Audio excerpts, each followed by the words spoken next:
Hello, very good morning. Welcome along to Ireland AM and Virgin Media One. It is Wednesday, the 18th of September. It is lovely to have you with us. We've got loads on today's show, and here's some of it. We sure do. Now, Instagram are going to be introducing mandatory teen accounts in an attempt to enhance parental supervision and shield our kids from harm. We're going to have more on this and the rest of the day's top stories at 7:15. We will indeed. Now, yesterday we would have heard that Michael McGrath, he was appointed to the role of, this is a great title, EU Commissioner for Justice, Democracy and the Rule of Law. We're going to take a look at exactly what that job entails. Do you like it? Oh, Clark can't wait. You put your hand to anything. Life coach Mark Fennell's going to tell us about the perils of perfectionism and how to stop overthinking when we're seeing anxiety rates through the roof across the country for young and old. If you have any questions for Mark, send them in to us, 0896 111 111, and we will put them to him at 8:15. You overthink?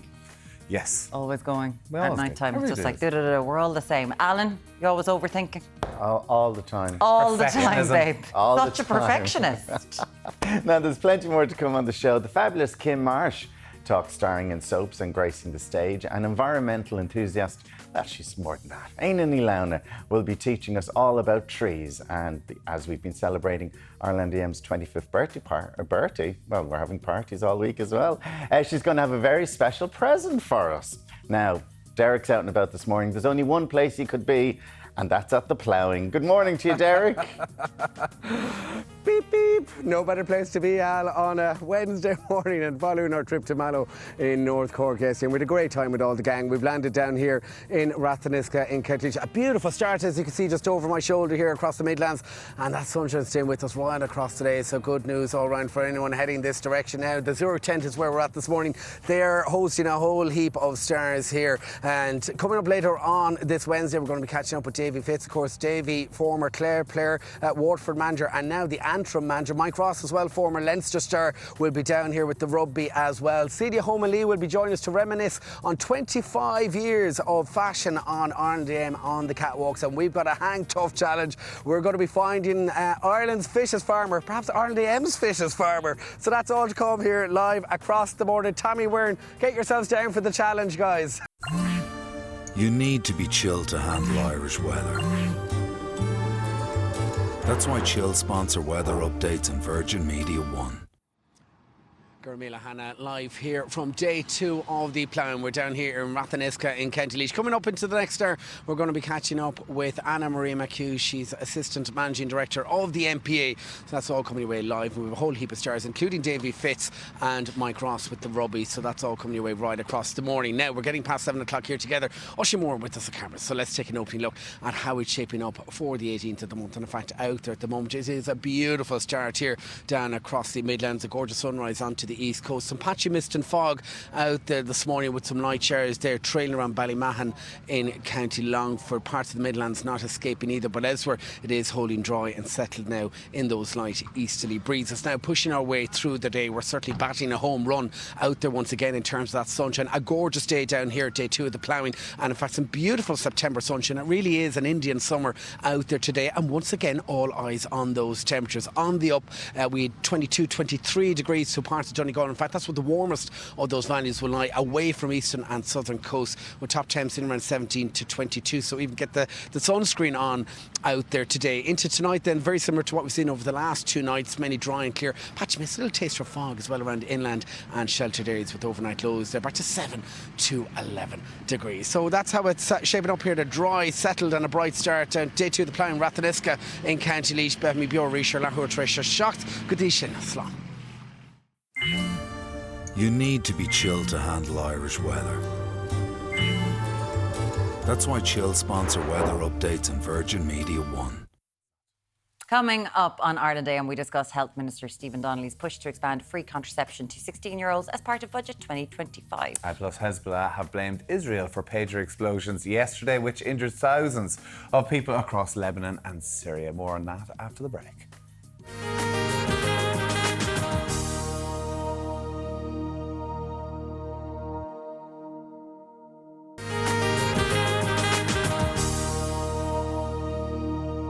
Welcome back. It's time to take a look at this morning's papers. We're going to start with the Examiner today. The headline there, Gardaí hit ganging global operation. More than 20 encrypted phones, €350,000 in cash and 100 kilograms of cocaine have been seized from one of Ireland's biggest drug trafficking gangs. Front page of the Irish Independent reads, make contraceptives free for 16-year-olds. Stephen Donnelly is pushing to expand the free contraception scheme, which is currently available for women aged 17 to 35. The Herald's front page, €7 million cocaine haul seized from family gang. Gardaí have smashed a major international drug trafficking operation with the seizure of cocaine valued in the region of €7 million from a rural farmyard. The Mirror goes with drink driving was sleepwalking. A man allegedly caught twice over the limit behind the wheel was suffering from a form of sleep disorder called parasomnia, a court heard yesterday. The Sun's front page, match of the GAA, Croke Park or Cork's Páirc Uí Chaoimh could be used to host matches in Euro 2028, Sport Minister Thomas Byrne has claimed. The top story in the Daily Mail, Israel's exploding pagers put Middle East on the brink. Hezbollah terrorists were among thousands maimed when booby-trapped handheld pagers exploded in the Middle East yesterday. The Star leads with the same story, pager bombs nightmare. And finally, the Irish Times headline, Hezbollah vows revenge for pager explosions. So join us with that story and the other stories making the news this morning is Lorcan Nine from the Communications Clinic and Jack Horgan-Jones, political correspondent with the Irish Times. Good morning to you both. Hi guys. Lorcan, I suppose let's start off with this. We would talk about Hezbollah, these exploding pagers. Insane. Yeah. And it looks like 2,750 people wounded and 9 people killed. Yeah, so I suppose to look at what happened initially, it's that the pagers that are being used by Hezbollah operatives in Lebanon and Syria, the idea is that maybe the Israeli intelligence agency got a hold of them, were able to put a little explosive into the pager, and then a message was sent that seemed like coming from Hezbollah command. Obviously, they didn't pick up the pagers, and then they all exploded because they had something in them that they could turn up the heat, which then put the little bit of explosives, which then exploded the pagers. They were using pagers as of relatively recently because they felt that they were more secure, had ordered them from a Taiwanese company, and they were intercepted on the way across. So a significant amount of people died, significant amount of people injured, including civilians, and obviously a lot of people are now critically injured. The look of the pagers and what they look like afterwards, because I think most people, when they saw this yesterday, were going, pagers? Is this a new missile? Like, what's happening here? And it is the old school pagers from the 90s that Americans carried around. This is, no one's claiming responsibility. We assume this is Mossad, and we know that people have died. This is incredibly serious, but this is sort of James Bond stuff that's coming out in the real world right now. Well, I think if you saw it in a James Bond movie, you wouldn't think it was realistic enough to be in a movie. Like, it's incredible, the scale of it. Yeah. Like the technology being used being so kind of outdated as well. You know, the fact that they use it for security and then all of a sudden it's physically intercepted and then kind of digitally triggered or on a cellular level it's triggered. And the attack works on so many levels. Like, I mean, you see the footage of it, for example. Like, I was watching some of the footage online, people in supermarkets, bags exploding and being injured. The nature of the injuries, even though the death toll isn't that high, and I use that advisedly because obviously there's a lot of people wounded as well. But like the injuries are really catastrophic. People's stomachs, people's arms, people's faces. And there's just this kind of outsized effect of it because of the chaos as well that it prompted, the panic presumably because so many people had these devices. So as an attack, it's totally unprecedented in terms of how it's structured. And I think also the psychological effects of it as well. The idea that you can be struck not by a bullet or a bomb or a shell, but, you know, by the device in your pocket. Would you worry about the knock-on from this? Because on the front of 3 of the papers, they're talking about vowing revenge for this. Very much so. I think that obviously the Middle East is a tinderbox at the best of times, and since the October 7th attacks and the subsequent war in Gaza, that has been even more so the case. And we've seen clashes and exchanges of assassinations and also airstrikes by Israel on Lebanon earlier on this year.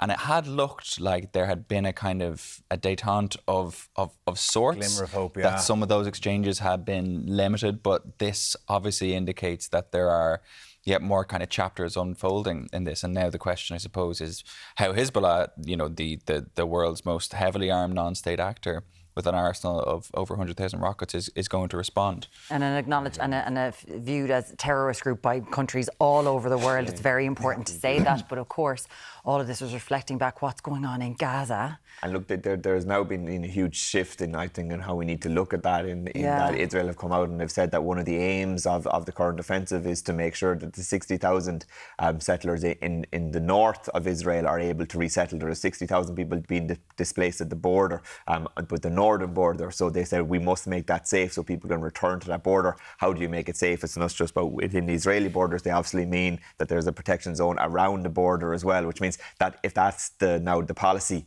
that's just going to escalate in the north of Israel and not just in Gaza. So I think it's probably as sensitive as it has ever been in the last 2 or 3 years now in that region. Let's go to the front of the Irish Independent this morning. Stephen Donnelly, Health Minister, is pushing to expand free contraception to 16-year-olds. Obviously, they are available for 17 to 35. But the age of consent in Ireland is 17. So ethically wise, how does this? Okay. Contraceptives are used for so many other things than contraception. Okay. They are there enough. for a huge amount of health reasons, preventing ovarian cancer, endometrial cancer. Like, there's health reasons to take contraceptives. And I think that's why this is a discussion point for the most part, where Stephen Donnelly does want to bring the free contraceptives down to 16, but that there is pushback within the department, apparently, that the medical ethics of it, because of the age of consent being 17, they're not sure if the state can provide. I think if you look into it, there are obviously the other reasons for taking the pill. But there's also, I suppose, the idea of we're not actually talking about access here. We're talking about affordability. As far back as 2010, 83% of GPs in Ireland said they had prescribed the pill for somebody who was 16. So, I mean, it's happening. Nobody is saying it should stop happening. Nobody is saying GPs shouldn't be prescribing it, as far as I'm aware. But what they're saying is the state shouldn't be paying. But if you're allowing 16-year-olds to access the contraception, acknowledging that that's an okay medical need, well then, for me, it makes sense that it should be affordable and you shouldn't be barred if you're 16 and can't afford it. In the same way as you're 17, 18, 19, 20, up to 35 now, you're not. So it seems sensible, but then at the same time, you can see why people in the department say, well, let's look at this, because as a state, we are saying that the age of consent is 17. But again, it is very important for, like, most people I would have known that took contraception when they were in secondary school, it was for health reasons rather than for anything else. Teen pregnancy in this country rates have been dropping for years and years, Jack. And it's very important public health message to let people know that an awful lot of people who use contraception use it for health reasons. And that's important. It's an interesting one, because in some ways it's a continuation of the policy direction that has been ongoing for several budgets already, where you have expanded the age grounds on which people can access free contraception. I think that this all boils down, for me, to one or two things. The main thing is how strong is that opposition within the Department of Health, and how is that going to play out in the period ahead? We do live in an area where debates like these can become polarised quite quickly, and I think that as we find out more about this question of medical ethics and how strong the opposition may be and how strong the arguments are to counter that, that's, I think, going to determine where this story goes. Because, as you say, there are very good health grounds, there are very good quality grounds to extend the access. So I think it's an interesting one. Let's see where it goes over the next little while. It's already available for 17-year-olds. Like, that's something that's important to say. People are susceptible to infections and medical conditions, whether they're 16 or 17, and crisis pregnancy exists at all ages. There's acute pelvic inflammatory disease. There's so much that's happening to younger people that this really does help with. Anyway, as a medical thing, that is something that's happening. If you want to get in contact, 0896 111 111. Now, we're going to go to Germany. And we have had a summer of sport like I have never seen in my entire life, but I think I've just found my new favourite sport. Lorcan, would you please tell us about the Hobby Horsing Championships? Please. I can't really explain it, to be perfectly honest with you. But I think we have to look at it. Visual. Look at her go. Oh, her form. Unbelievable. Hobby horsing became a thing during apparently it's always been a big thing in Finland, or at least for 20 years been a big thing in Finland. I don't know what the Finnish have been up to, but then during the pandemic it became a slightly bigger deal, where people, as we can see on the screen there, it's a wooden horse, child's toy. People do take it quite seriously. They say, I know that it looks a bit silly, but actually it's a mixture of gymnastics and horse riding, and it's incredibly strenuous. No horses are getting hurt, like dressage, some things that we saw this summer. And to be fair, there's a 15-year-old competitor from Germany who says that hobby horsing just gives me self-confidence and I enjoy doing it with other people. I think it's just really cool. And I must say, when I was 15, I'm not sure if my route to being seen as cool would have been hobby horsing, but fair play to the next generation. I think they're a lot more self-confident and self-assured. You're telling me you than wouldn't I watch was. that like Crufts? There's currently about 5,000 active hobby horsers. You okay, Anthony's gone. We've lost Anthony. 5,000 active hobby horsers in Germany and 230 clubs. Active athletes. And it's Active athletes. Exactly. It's just so many people quoted through this about like they're head of the National Hobby Horse Association, they're president of the Hobby Horse. I was like, are people getting gigs out of this? And like, Could huge this become an organisations? Olympic event? Put it in. Yeah, well, I mean, look at the growth. The growth's incredible. So in Germany, the National Hobby Horsing Association, I'd love to know the German for that actually, was established a year ago with just 13 members. Now there are 5,000 active. So like from 13 members to 5,000 in a year. I can't wait until It's coming to an arena the near you. sprinters in Sport Ireland are like, hold on now, we're not competing with the hobby horse. Yeah, the Royal Horse Showground, exactly. Guys, if you want it, the Hobby Horse Championship, I got lost in it last night. It was an absolute delight. If you're looking the for something clips today. are looking pretty damn The jumps good. are all right. big as well. The jumps are big. They are. Jack's talking about growth. challenging. Jack's impressed I'm not by it. joking. Yeah. On Monday morning, Tommy Bowe is going to be jumping over something on a hobby Probably horse. have us doing it all right. Listen, Lorcan and Jackie are going to hang around with us. We're going to go through another story. Because we're getting very serious next. Back to serious business. We're going to find out what Michael McGrath's appointment as Justice Commissioner means for Ireland. We're also going to investigate what's involved in his portfolio. That's all after the break.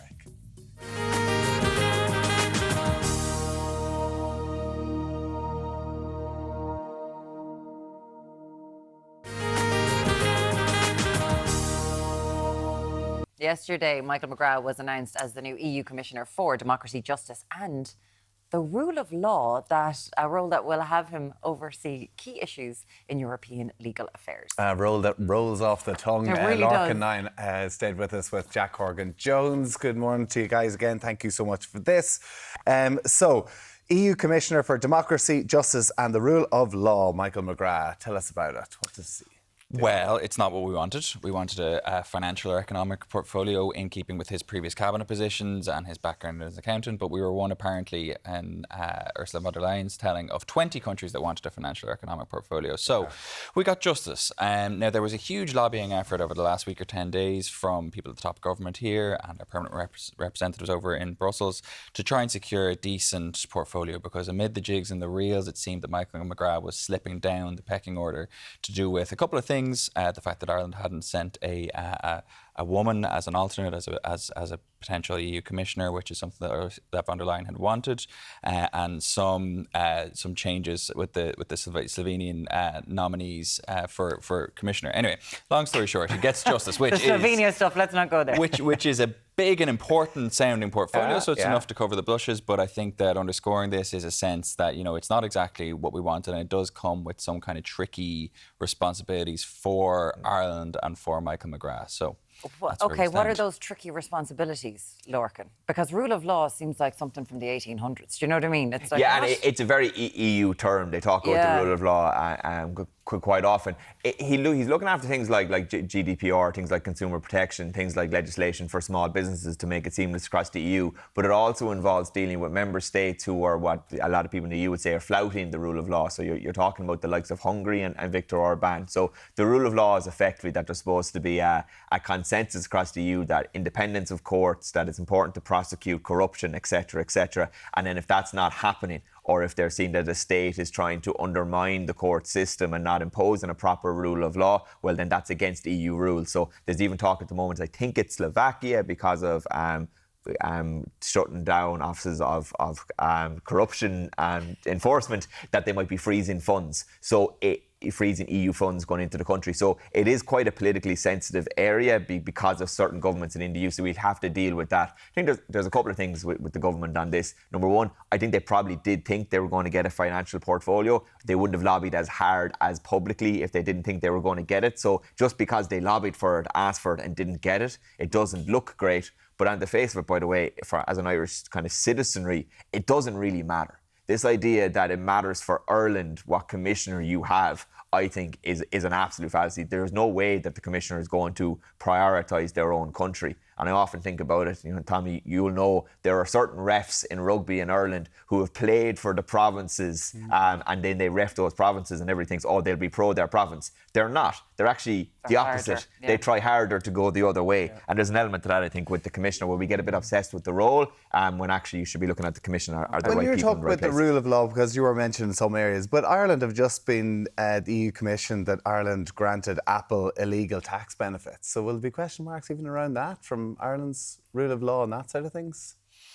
So, I mean, that's a competition finding. I think when they talk about rule of law, it's the kind of things that Lorcan is talking about. It's the kind of democratic norms and any kind of backsliding that might be detected around there. And this phenomenon of what's known as an illiberal democracy, so we're all familiar with the idea of liberal democracy, but an illiberal democracy is one that is democratic in that it has free elections, but that many of the kind of norms that people have gotten used to around, freedom of the press, the overlap, as Lorcan was saying, between the judiciary and the political system may be kind of trammeled or constrained in some way. So that's going to bring him into conflict with those. Is it a role that he would excel at if his background is in finance and he's now being pushed into this new role? It's something that wouldn't be in his comfort zone, would it? It's not in his political wheelhouse, and that's what people have been talking about.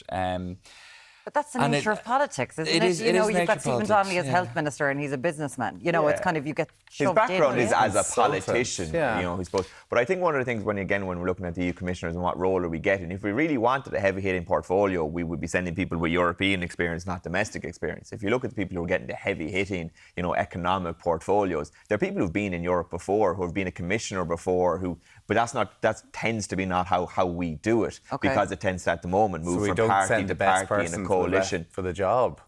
If you want to see the most critical take on this possible, there's a piece by Owen Dre, who's a think tanker in our paper in the Irish Times today, who excoriates Ireland, who says that this is an absolute slapdown, that it's a damning verdict on Ireland's view of Europe and the view of Ireland from Europe, and that we shouldn't be patting ourselves on the back. Well, basically he's saying that it puts us in an invidious position because, it has us kind of going out and doing all this thing, trying to take on localised European strongmen, that it doesn't tack well with Ireland's strategic priorities because it has us enforcing things or has Michael McGrath enforcing things like GDPR and consumer rights in social media, which obviously is a large industry and employer here. Yeah. So he's basically saying, look, this should be a wake-up call for Ireland. When we were truly at the table, we were getting things like agriculture, which has a huge budget, and trade with Phil Hogan. And part of his point as well is that, we effectively shot ourselves in the foot by politically assassinating Phil Hogan during the Golfgate thing. So, look, if you dig into... I'm not saying I necessarily agree with all of it, but it's a hell of a read. So he was a player with inside in Europe, and we suppose we see Mairead McGuinness as a big player within Europe. But also, Fianna Fáil had said their MEPs, they weren't going to vote for Ursula von der Leyen. They were like, we didn't want to vote her back in. So that is a political repercussion of what's happened to Michael McGrath, And if you look at it from a very narrowly Fianna Fáil perspective as well, this is the country that this is the party that led the country into the bailout. It was a big moment for them when they had a finance minister deliver the budget last year, to have a Fianna Fáil commissioner with a financial economic brief after the Troika were in a decade and a half ago. That would have been a big moment for them. So I think it'll be a disappointment for them on that front as well. A by-election has to be run. There's by-elections all coming up, isn't there? They're not running those by-elections. That's okay. So let's talk about that really quickly, because we've got all these minutes, he's moving, all this kind of stuff. You don't think there's going to be a by-election? You think there's going to be election before that happens? Yeah, they're able to do that and go in February, aren't they? So they're going to be able to just about delay all of those. There's a whole heap of by-elections. They're going to hopefully delay those long enough so they can have the general election instead. So are we saying, are you both saying February now for the election? I still think the most likely is November. But I think that likelihood is dropping. Yeah. Day by day. And what do you think, Lorcan? Yeah, the music last couple of weeks, it seems to be that they're going to hold out to February. That's my reading of it anyway, but who knows? It could be called tomorrow. There's another question, which is what makes most sense, and I think that with my political pundits hat on, it still makes infinitely more sense to go sooner rather than later. Exactly. Why go to February whenever the mood music and tracking, when you look at all the polls at the minute on the paper, say that now is the time to jump? But I suppose if you were making the case for it, they're both winter elections, really. So it's not as if you have a summer The election. weather, yeah. Yeah, and if you were being optimistic and really felt the wind in your sails at the moment, you know, you could be saying another few months of this and we'll be even better. February was the first time I started hearing all ego. Yesterday, February came up. I was like, where did this come from? Thought it was November. Anyway. You can't trust the media. Jack Corkin, politicians saying Jack Corkin Jones from the Irish Times and Lorcan Iron from the Communications Clinic. They're off to get their hobby horses. Thank you so much. Thanks for that, lads. Alan, what's coming up? Now, I'm here with Éanna Laois, and she's going to... Well, we're going to be talking about planting trees. And because it's our birthday this week, she has a little surprise for us as well. You're going to give us a tree, Éanna, to plant in our garden here. And over the next 25 years, we'll watch it grow. I'm going to plant it for you. You're going to plant it for us. And every time over the next 25 years, we'll be thinking of you. And we'll talk more about that after the break.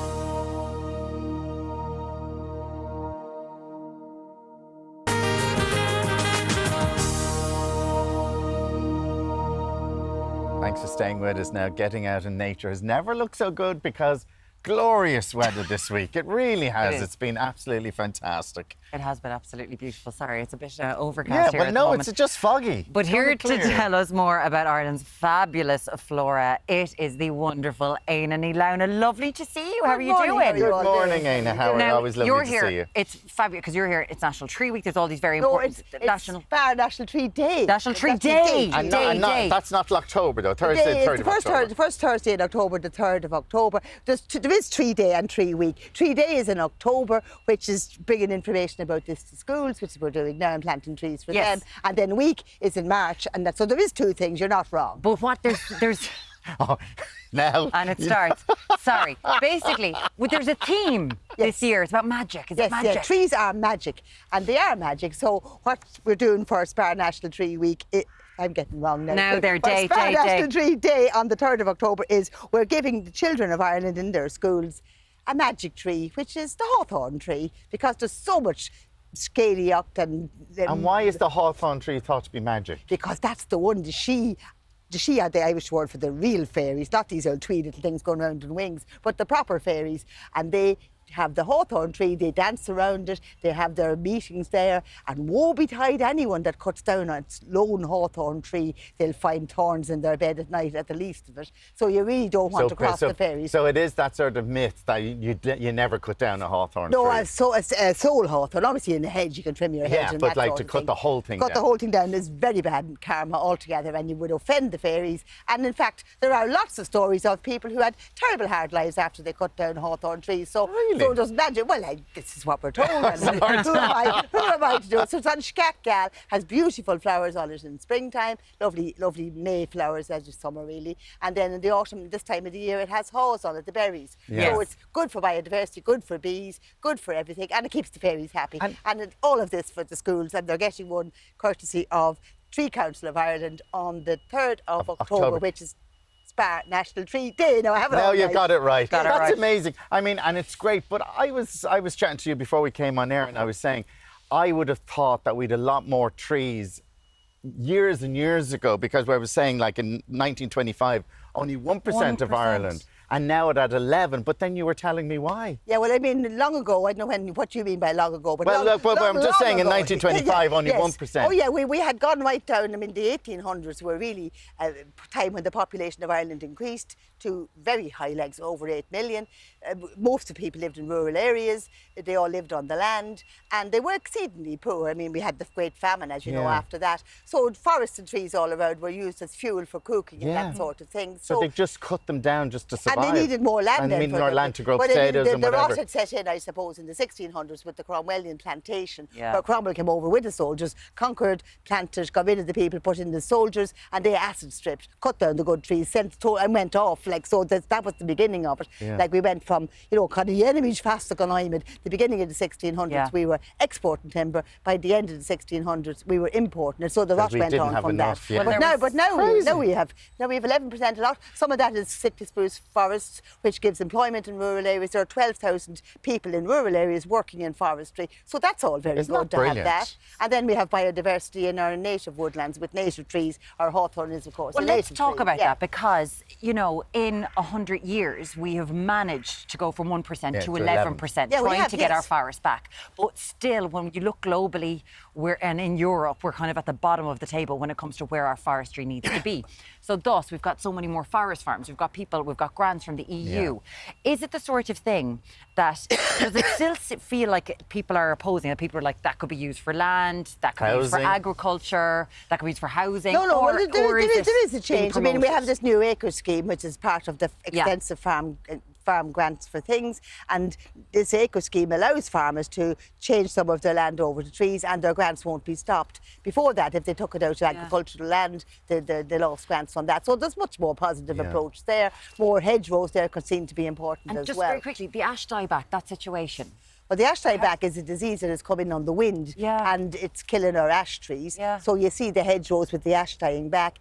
But again, ash are native trees, they're not all getting it. The Department of Forestry is working on the ones that haven't died, getting resistant seed, getting it going again. And in the meanwhile, we can plant other things like this oak And I that was we're going going to to say plant that here today. it's all positive. Yeah, like it's it all really positive. is, because It's like the glass we're half trying full to do that. or half empty. If We're you want to half see a bad thing, you'll see a bad thing. If you want to see a good thing, you'll see a You good see this, thing. and now Here's a good because thing. it's our birthday this week, you said we're going to plant an oak tree. Why an oak? It was because it's longevity. Well, this is the thing. I mean, you're 25 years hanging around here, which you think is an awful long time. So if I plant this oak, will it last another 25? Of course it will. It'll last 325 Yeah, years. exactly. So- There you go. Yeah, you might last younger, but after that, the oak is the next longest living, and it's a deciduous tree. It'll have acorns. It'll have 328 different insects associated, different species of insects. Wow, that's associated. amazing. But not all at the same time on the No, tree. but that's Last. amazing.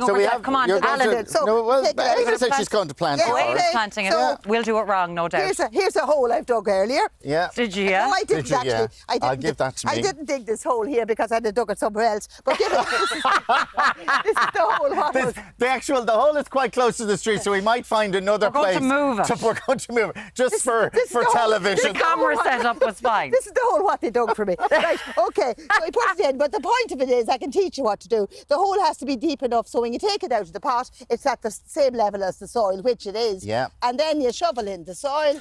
So we shovel in the soil so we get it all in. There's enough soil here to put And then the you plant. just leave it then in, would No, you? you don't. You firm it in properly. I mean, how many seconds of it? It's worse than cooking on air. You have to plant a tree on air. Mother of God. Anyway, here we go. So we have it in, and the important thing then is firm it in well, put back your soil around it properly, and water it. Oh, we have to water. Yeah, but even if it was lashing rain, we still have to water it because the water has to get right down to the roots. Yeah.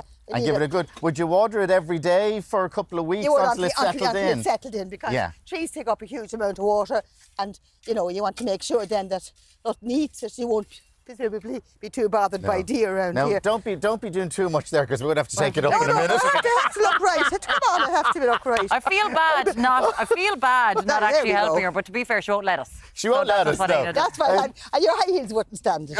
I wore the green for Aina today and she gave it out to me. Aina, So thank Spar you. National Tree Okay, Day is on the 3rd National of Day. October and Aina, of course, is involved. They're giving away Here's your oak tree. 1,500 Happy birthday. Ah, Thank you, you darling. so much. And a huge thank you to Newland Garden Centre yes, for they supplying kept us with their lovely. lovely display of lovely trees. display of trees And here. the gardening trees. Yeah. Thank you very much. Thank you so much. We're going to take a quick break. We'll see you in a few minutes.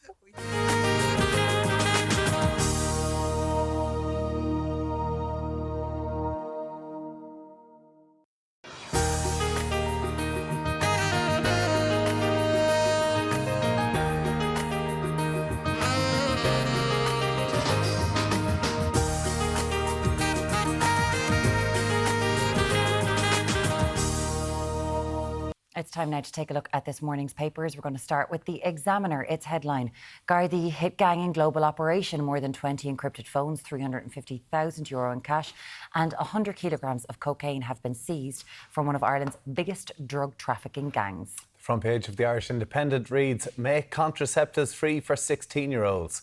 Stephen Donnelly is pushing to expand the free contraception scheme, which is currently available for women aged 17 to 35. The Herald goes with €7 million cocaine haul seized from family gang Gardaí have smashed a major international drug trafficking operation with the seizure of cocaine valued in the region of €7 million from a rural farmyard. The Mayor goes with drink driving was sleepwalking. A man allegedly caught twice over the limit behind the wheel was suffering from a form of sleep disorder called parasomnia, a court heard yesterday. The Sun leads with match of the GAA. Croke Park or Cork's Parky Queeve could be used to host matches in Euro 2028. This is according to the Minister for Sport, Thomas Byrne. The top story in the Daily Mail, Israel's exploding pages will put Middle East on the brink. Hezbollah terrorists were among thousands maimed when booby-trapped handheld pagers exploded in the Middle East yesterday. The Star leads with that same story, pager bombs nightmare. And finally, the Irish Times headline is Hezbollah vows revenge for pager explosions. Parasomnia. I know. There you go. It's Get a it new word. eventually. We get Thank a you new very thing. much for that.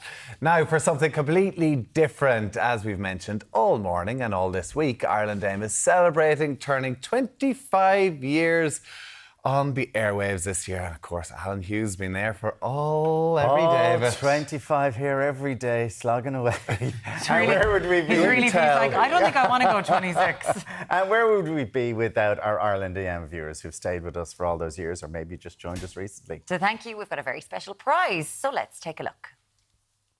To celebrate Ireland AM's 25th birthday, we have teamed up with Holidays with Aer Lingus to give away an amazing prize to one lucky viewer. Aer Lingus will fly direct to Las Vegas 3 times weekly this winter, with the first flight taking off on October 25th. To celebrate, they want to give one lucky winner return flights for 2 people, 4-night stay in the 5-star Venetian Resort Las Vegas, and 2 seats on a Maverick helicopter tour called Vegas Views. Holidays with Aer Lingus offers a range of amazing holidays, from sunny getaways and exciting city breaks to Disneyland Paris and USA adventures. And when flying with Aer Lingus, you'll enjoy their excellent in-flight entertainment and welcoming crew on board. For more information, visit www.holidayswithairlingus.com.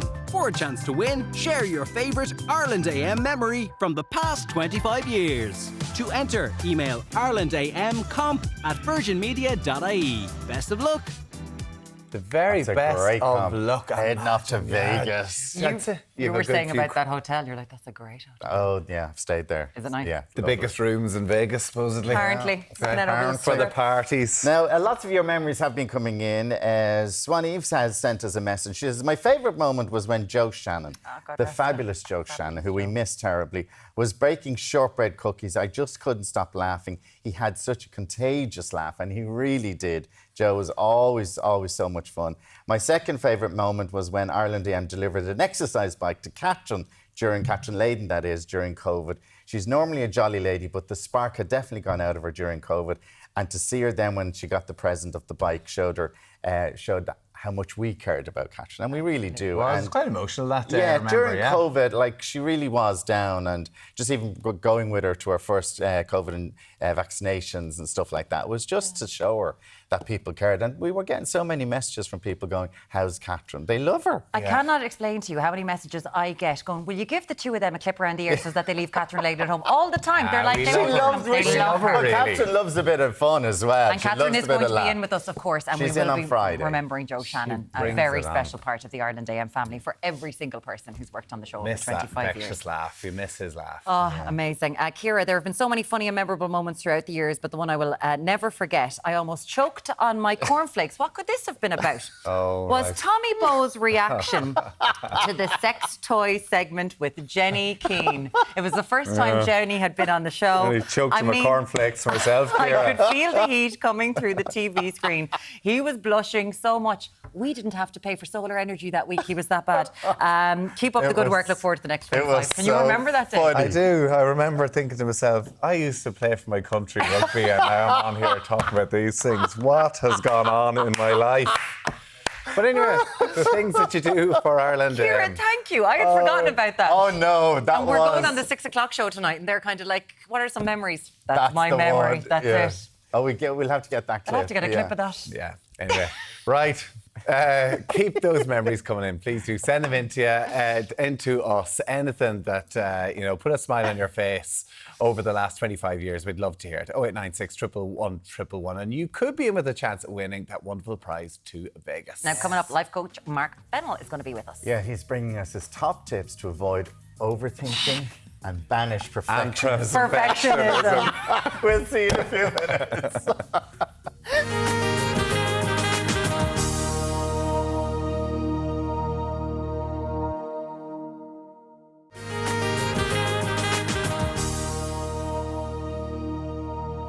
Now, you're very welcome back. Now, if your thoughts and worries seem to circle in an endless loop and your expectations for yourself and others are always a little bit too high, then this next slot might be just what you need. I think this, like the overthinking perfectionism, it affects so many people. But joining us to talk about overcoming overthinking and managing perfectionism is author and life coach Mark Fennell. Mark, thanks for joining us. Yeah, and at the end, you're going to have an exercise for us for the overthinkers, hopefully. But first, is it exactly what it says in the tin? What is overthinking? Well, overthinking to different levels. So some people it's problematic, others it isn't. But 73% of 25 to 35-year-olds generally overthink where it becomes a problem, where it leads to anxiety. So it's 3/4 of that age group when you think about it, and which is most people. We all know what overthinking is.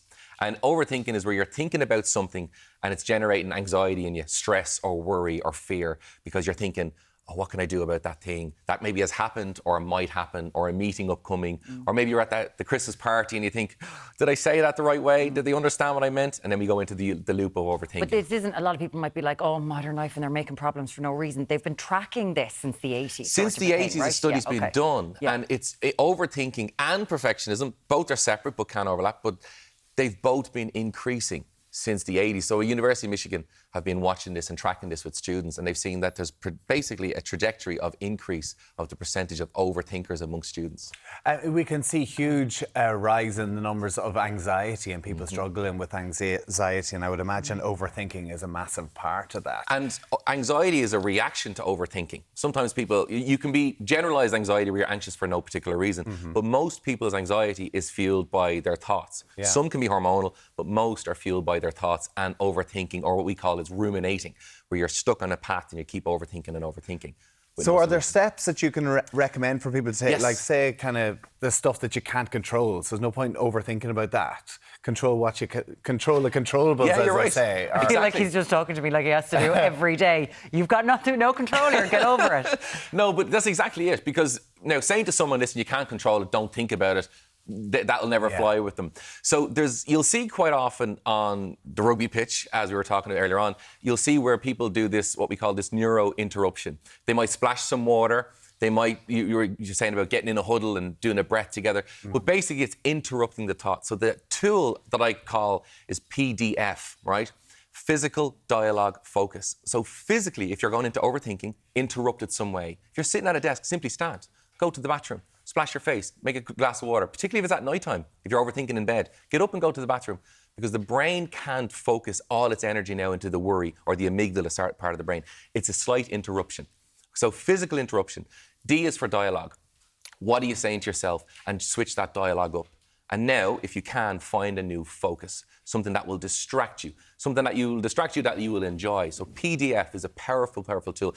Athletes are very aware of this tool. They may not call it that, but they're very aware of that technique. You'll also see it in high-performing circles where there's a lot of pressure. You know, I've seen it in the financial sector where people, particularly going back to 2008 and so forth, they needed things to break that worry and fear that was coming in, and PDF is quite a powerful tool. PDF. Yeah. Okay. Writing something down, does that work? It does. People always talk about you're lying in bed, your thoughts are going like crazy. Yeah. It's good to have a pen and piece of paper beside you, Absolutely. just write it down so it kind of clears it from your And head. the reason that is because we use our prefrontal cortex to write things down. That's the analyse and assess part of the brain. Generally, when we worry, we're in the limbic, the amygdala, the worry part of the brain. So it switches where the energy goes. Your brain's like a computer, and it sends the electricity to different parts. So send it to another part. And writing actually means, should we say, you're getting less emotional and you're getting things out of your head and onto paper. Okay, so PDF and then writing things down. But let's talk about perfectionism now. The two can overlap, but you don't have to be an overthinker to be a perfectionist. No, you don't. So what's perfectionism? Perfectionism is where you have set a standard of expectation for yourself, and you feel if you don't hit that standard, you're failing, right? So it's like it's either A1 or it's a fail. There is no second, third, fourth place. There's no B, C, D. Everything's a fail below A. There's two types of perfectionists. There's the self-perfectionist, which I'm doing it for me. I don't care what people think. I want to be perfect. And then there's the external or the other-orientated perfectionist. I'm trying to be perfect because of what everyone else thinks. What impact can this have on relationships? Massive, massive. So what happens is the person has a standard that they're setting and they think everyone else might row in with that standard. So it all has to be the picture frame. Where you might see it, this is a funny little they actually did a study on this. It was quite quirky. Dishwashers, right? People stacking dishwashers is a big thing, right? Because some people say there's only one way to put the knives and the forks, you know? But they actually did a study on this, and it was basically it was a blind study. The people didn't realise that they were being tested about the dishwasher. But along and the short of it, kind of a quirky, unofficial study, but they found that the perfectionists showed up when it came to that. They purposely, in a waiting room, had pictures tilted, and they see who would fix the picture frame or who would level it or who wouldn't. So yeah. Wow. But do you know what's also interesting? Perfectionists who are externally focused generally have messy bedrooms. Right. I know, weird stuff. That's the stuff I read. So, do you have a messy bedroom? I'm not a perfectionist, far from it. Only on the pitch he was, though. How do you deal with people then who are a little bit like that? Like, is that something... Should we all be trying to be perfectionists, or is it a case of, you know, if a partner or a business a colleague? It's a good question. So the problem is, it's what we used to say in psychology is black and white thinking. It's either this or it's that. There's no grey, and grey is not wrong. And sometimes there's a saying I always say. You probably heard the quote: "Progress is better than perfection." And reminding ourselves of that when we're doing something is progress is better than perfection, because you're better off achieve something then delay getting it done because you're waiting. Perfectionists are also quite a dab hand at procrastinating because they never feel they'll get it right, so they put that thing off. Put it off. That makes so much sense. There's a lot of questions that are going to deal with this, and I know you've got an exercise for us that one of these people might be handy. I'm in my 30s. I have always been an overthinker. I lose sleep, and I am regularly quite stressed. This is a viewer who's watching this morning. How do I know if it's just stress or if it's something like OCD or ADHD, which we're being bombarded with at the moment? No, obviously, to get a diagnosis, you have to speak to a professional. But here's what I would say. When we're struggling with sleep, generally speaking, our nervous system is overactive. You can get an overactive nervous system, not be diagnosed with anything, just purely based off lifestyle. Yeah. Like, I know, obviously, things like caffeine and sugar late at night, we all know those kind of basics. But if you're in a stimulated state, as in you're constantly thinking, constantly on your phone, whatever it might be that's stimulating you, but you're constantly switched on, your nervous system has two modes. Well, actually it has three modes, but there's two modes. There's the rest and digest, the parasympathetic, and then there's the sympathetic, which is the kind of active. You're never giving yourself a chance to switch off, literally, physically switch off. Therefore, the brain doesn't, therefore, the body doesn't. And that, obviously, to keep going, it needs adrenaline and so forth. But anxiety will fuel that all day long. So you've got to find that space. I would start by doing that and seeing how that, should we say, treats you. Because at the end of the day, not being able to sleep is because your nervous system is switched on. It's about forcing it to switch off. And you won't just do it by taking an hour out to rest. You've got to, it has to be a part of your lifestyle and has to be over a few weeks before you'll actually see the real difference. Okay. Interesting. We have a couple of questions in around similar thing and effective ways to manage overthinking, particularly people who are in pressurised, stressful situations. And this could be on the television. It could be in sporting environments, playing for your local football team. It could be any walk of life as well. So you have something that is playing on your mind. You have a way of maybe just clearing your head and trying to take away that focus. It's a little exercise, and we can all do it. So if you're at home at the minute, try this. See if it works for you. So it's a very handy one, right? And it's something to do. We can take 30 seconds to do. Basically, it's called box breathing, which is the longer version of it. But I'm going to do the very short version of it. What I want you to do is what we do is called a belly breath. Now, when we do a belly breath, it tells the nervous system that everything's okay. Breathe like a baby, basically. So in a minute, you're going to take a breathe into your nose, into your belly, and then you're going to exhale. Okay? So we're going to do that once. Let's go slow. You ready? So 1, 2, 3. So, and exhale. Now, the next time you do it, you're going to ask yourself on the exhale, what do I think of now? So let's go. So, and exhale. What will I think of now? Most people's minds, 60% of them, will go kind of nothing. I didn't think of anything. Exactly. I was thinking, what am I going to think of now? Yeah. So, but the brain is basically in a loop. It doesn't know. It doesn't know. So what you've done is you're neurologically, you've told the brain, but, and you've zapped it. You'll see athletes, you'll see gymnasts do this quite a bit. And your brain goes into this mode of, I'm not thinking of anything. And people can't cope with that sometimes. It's like, oh, that's strange, that's different. But if you do that for 30 seconds or 60 seconds, and now you start to do what's called anchoring, and you start to tell yourself what to think of. I'm going to focus on, that thing I did at the weekend, something I'm grateful for, something simple, very simple stuff. Something positive. Something positive. You will now then start to tell your nervous system it's all good, and you'll actually start to trigger your limbic system to a positive emotion. I like that. Breathing has such an impact for people who are struggling with that.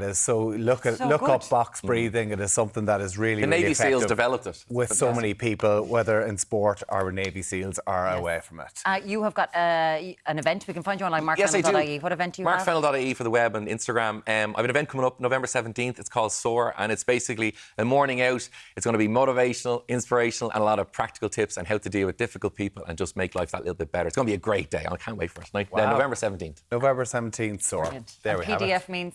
Physical, dialogue, focus. Dialogue, focus. Thank you so Mark much, Fennell, Mark. thank you so much as ever, and thank you for sending in your questions on that as well.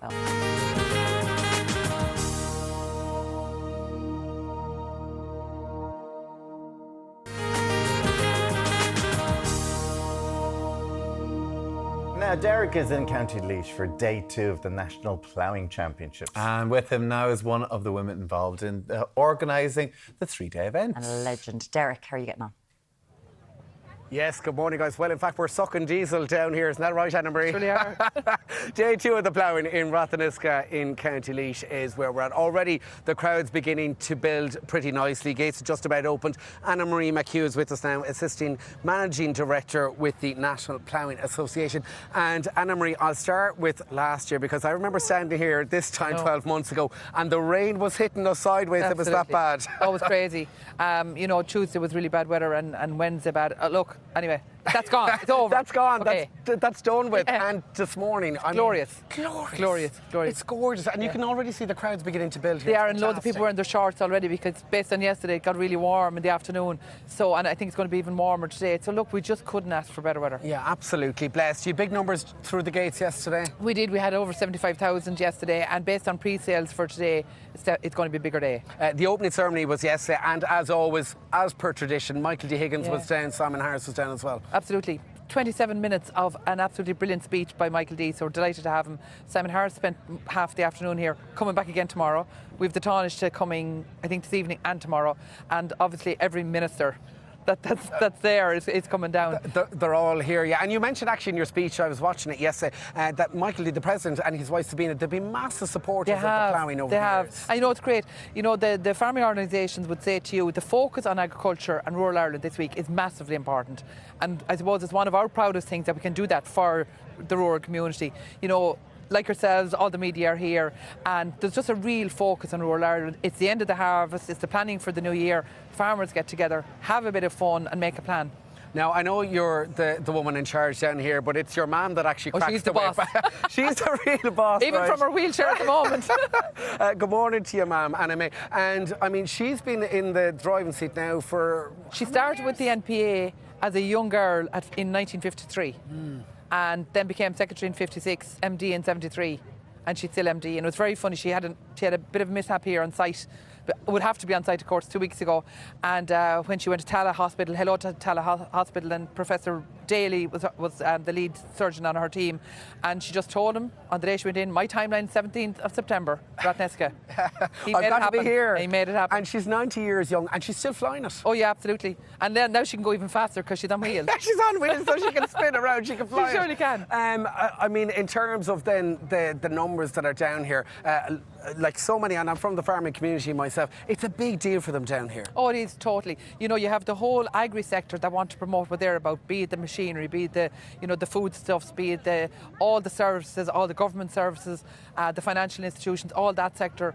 Then you have the area, the household, the foodstuffs. You have, of course, all the sports jerseys. My God, every second person has buying a sports jersey or has a hurl. Yeah. And not forgetting the ploughing, because the ploughing is the most important thing. You have 100 acres designated down the back, and there's a lot of ploughing action happening today. There is, and today we have the second day of the European Vintage, so we'll have the champions of that announced this evening. Today we have our senior classes happening, and they're a 2-day event today and tomorrow, and those guys, the winners of them, will go to our World and to our European, so really high competition now today. You're actually from a farming background Absolutely. yourself, and I'm an All-Ireland champion. plougher. Oh, are you? Yes. So 1931 is where it all started. I didn't plough then now. No, but you're ploughing now. 1931, and I mean, it was two farmers down in Kildare and Wexford. That's how it all started. Yeah, yeah.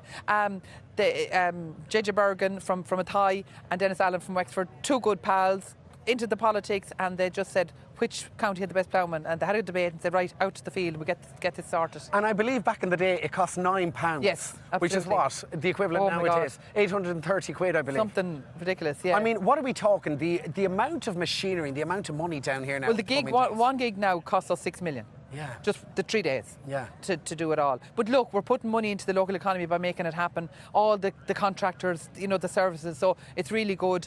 The whole event generates 50, 60 million, and at least I think 7 or 10 million of that is going into the economy directly. I mean, you're talking 700 acres yeah, here. At least, is yeah. Do you bring all the local farmers on board with we do, you from if we an didn't early have them stage? all, if we didn't have them all, it just wouldn't happen. So we have at least, I think, 20 farms involved. Then the local community too. We set up a local organising committee, and you have all the local people coordinating the fashion shows, coordinating the entertainment, coordinating the livestock, all local people. You have about 170 exhibitors as well. Give us some facts and figures. 170? Oh, 100,000. About 1,500 exhibitors. Sorry, there's 100 acres of trade stands. Yes, exactly, yeah. No, we have, look, cross-sector, everything. The diocese is behind you. They're even here. We have both the two main religions in the country have stands here. You have, the phone companies, the insurance companies, financial institutions, and you can literally, from a needle to a haystack, you can buy at the ploughing. As well, you are General Secretary with the World Ploughing Championships. Yes. So the winner from today will actually go on to represent the country. Yes, and we were in Estonia for the World just 3 weeks ago, and we won both competitions there, and the guys now, the challenge out there is hot competition today. Hot competition. And the brown bread bacon too. Oh yes, we love that. And what I love when I come down here is the willy throwing competition. Yes, absolutely. Look, there's a little bit of everything. And there's meggers. And today there's speed trials with the horses. There was the pony games yesterday. Okay. The vintage are out there having a ball, all the vintage demonstrations. Look, there's a little bit of everything. All right, something for everyone down here at the Ploughing. Thank you so much. And best wishes to your mum as well. I know she's tuned in nice and early. Anyway, we'll have more here from Ratheniska in County Laois. We're off to throw some wellies, right? Great. We are back to you in the studio.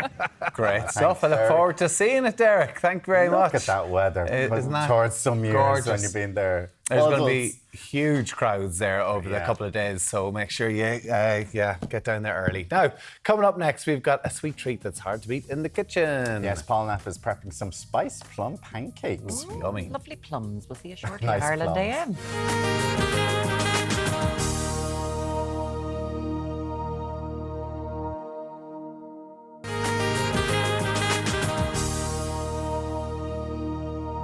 Good morning, you're very welcome back. We've got a brilliant brunch that's bursting with flavour. We certainly do. Making us some delicious pancakes this morning is Paul Knapp. Good morning to you, Paul. Good morning, guys. How are we? So pancakes with plums. Pancakes with plums. Like, it's autumn, so plums come into their kind of the best late summer, early autumn. And I think I love autumn. I was actually chatting earlier on. I think autumn is my favourite time of the year because it's very honest. It doesn't pretend to be anything that it isn't. Do you know what I mean? Lovely clear days, lovely crisp nights. You can light a fire and stuff like that, and beautiful colours. That sunshine out of the minute. It's really lying to us. We have some lovely plums there this morning. We've got some lovely plums, and we're going to roast those with some spices. All of the ingredients and the methodology is up on Ireland AM's Facebook page, and there's a few of these buns here as well we put on there for decoration that someone's made. Warren Beck. They're on the TV. They're absolutely great now, aren't they, Warren?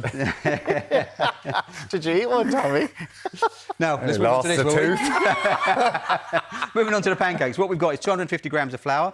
We've got 3 tablespoons of caster sugar gone in there, and we've got 2 tablespoons of baking powder, okay, with a little pinch of salt, and we give that a little mix up, all right? So what we're going to do is we're going to get the wet stuff and the dry stuff, and we're going to put them together and makes the pancake. So into my other bowl, I've got 500 mils of a plant-based milk, so I'm going to put in there nearly all of that. Do you want to keep a little bit back just to make sure? Is the plant-based milk always that colour? Yeah, well, this is the oat one. The soy one is... it's the oat one. So it's a little bit, okay. And I'm going to put in there 2 tablespoons of apple cider vinegar. I'm going to pop in there just a little drizzle of vanilla. So that's basically the pancake mix, right? So this pancake mix, okay, you can use this for any type of a pancake that you want. So, if you want to put like chocolate chips into it, or raspberries or blueberries or anything like that, this is kind of the base of your pancake batter. Now, mix, are okay? they thick pancakes? They look quite thick. The American kind of style. The mixture is style. going to be kind of thick, like you can see here, Yeah. and they will come up like these light, fluffy American Rather style than the pancakes. crap okay? Sorry, did I Absolutely. see? Did you put in like bicarbonate soda? Yeah, or something? so I've put Sorry, some baking missed powder that. in there as well, Baking okay? powder, so that sorry. baking powder, once it mixes with the apple cider vinegar, it's going to start that chemical reaction, and you're going to start to get that bubbling, which is the aeration, which gives you that rise. Because these are vegan or dairy-free and egg-free, there's no rising agent in there, so we're going to use the bicarb and stuff like that. So it's just plain flour. So ultimately, what we're going to do is we're going to leave that to rest in the real world for about 5 minutes, okay, before we actually start to pop our pancake in. But what we'll do is we'll just get onto these plums before we cook the pancake, okay? So here, what we've got is we've got our plum with a knife, north to south, open up like an avocado, open it out, scoop out your stones. So you've got these plums, okay? Oh, okay. All right, like that. Now, our pan is nice and hot. I'm just going to pop one in there. And you can even see now that it's just starting to bubble up. You can see the bubbles are starting to bubble up. I was going to say, so how hot do you do your... Because I always burn the first few. Yeah, or it's not like... you're always going to get like the sacrificial pancake. So like when we make it at home, the dogs, Don't worry about it. The dogs love it. Do you know what I mean? So it's either your pancake or the dogs, and we sitting there looking. And, And you don't put any butter or anything on that just pan? that lightly oiled. And if you've got a good pan, then you shouldn't really need to keep oiling it. It should just kind of like prove itself. So we leave that about a minute either side. But get back to these plums. So what we're going to do is these are kind of quite firm. So it doesn't matter if they're firm or they're soft. It just means they're going to have to cook a little bit longer or less. Do you know what I mean? And how long would they go in for? So I cooked the first batch of these yesterday for about 20 minutes and they were still firm. So I gave them another 15 minutes and they were okay. I cooked my second batch yesterday and they were cooked within 20 minutes. So it's real. I would go with 20, 25 minutes and then kind of just feel your way through after that, all right? So I've got 3 tablespoons of sugar goes into this. We're going to make kind of like a cooking syrup, okay? So there's a syrup in there. We're going to put in there 50 grams of a plant-based butter as well to give it like a lovely rich creaminess. So these are going to go all caramelised? Absolutely, yes. So you're going to get so you're going to get that lovely kind of like a syrupy flavoured with kind of autumn spices. 2 tablespoons of maple syrup. It's really, really simple and really, really easy to do. Okay, and then what we're going to pop in there as well is star anise. So what that is, that's like the aniseed. Yeah. Okay, so just a couple of pods of star anise and then a couple of sticks of cinnamon go in there. And then to finish that off, I'm putting in some orange juice. So I've got the juice of 2 freshly squeezed oranges which go in there, all right? 180 degrees, set your oven to. Bang them into the oven, okay? And then we're going to pop those into the oven for... Just turn that back up again. Pop that into the oven for about... Check it after 20, see how it is. Yeah. And if how do you know? Do you feel Give them? your plum a little squeeze. Give your plum a little squeeze. Okay, that's what you're meant to be doing anyway. That's what you're meant to be doing. I'm going to check. There you go, get, lovely. Okay, is you get look at those. with that lovely syrup, okay, on those. Just move that other way, just going to set that off. Wow. Like this. So now you see with our pancake, okay, we can just check this to see how we're doing. I'll just turn it up a little bit. That picture doesn't do it justice there that we're seeing on this camera. The those looks plums are lovely. And, yeah. Okay, so again, once glossy. that starts to bubble like this, right, your pancake, if you were making, say, a blueberry one or a raspberry one or chocolate chip or whatever it be, now's the time to put in your fruit into that. side. Now, we're making plain crepes or pancakes because we're going to flavour it with so you don't put it into the mix? No, you don't need to know, because all it's going to do is, if you put it into the mix, it's just going to get smushed up and mixed up. Whereas if you put it into this now, if you was to drop and your just little turn piece it of over and the blueberries stay as it's full blueberry. Yeah, okay. so that's how that works. So that one then just gets flipped over like so. Okay. All right, and that's when the rise starts to occur. So about a minute either side. It's not very sacrificial. That's pretty impressive, Paul. yeah, Well that's done. I've made about all these already, yeah. so that's right. Okay, now we're ready to plate up. So we've got our plums, our pancakes there. So we're going to put like a nice little stack of like 3 or 4 pancakes onto it, okay? Okay. Always use a good plate, because this is your frame at the end of the day. It's like framing a picture, do you know what I mean? So what we do is you can see how soft and squishy these are. So we're going to just kind of pop these on the top like so. And then what you're going to get is you're going to get this lovely kind of caramel. And yet the juices are flowing down over the pancakes. Absolutely. So this is where you can kind of make it all pretty. I can just about smell, you said there about the cooking of the pancake. I can smell that this is starting to cook. So you can see that it's probably getting to a point where you just pop that on the top of there like so, and we can turn that off. Oh, the crew are in for a lovely treat there's this loads of morning. them, So then we get our plum They're juice. already got Murren's buns as well. That's why I said they're in for a treat now. Have you had one of them? No. I was gonna take one, but they got butter in and Sorry, eggs. Mirren. Oops, sorry, Mirren. Okay, very nice. This. And then what we're going to do is this. we're going to finish that with a nice little dob of fresh cream goes on there as well. What's the other thing? That is yogurt if you fancied yogurt. Oh, no, the fresh cream is not. And then what we've got is just a little bit of granola, just to give it a little bit of a taste and a texture. Beautiful. Like so. Here we go. They look fab. And there you go. Then there you have your autumn spice pancake. Your pan's burning there, Paul. There we go. Wowee, right, I'm going to try these plums now. So what you've got is autumn flavours. You've got the cinnamon, you've got cinnamons in there, and you've got those star anise in there and stuff like that. Isn't it lovely? Oh, lovely. You can really get the cinnamon off that as well, can't you? Yeah.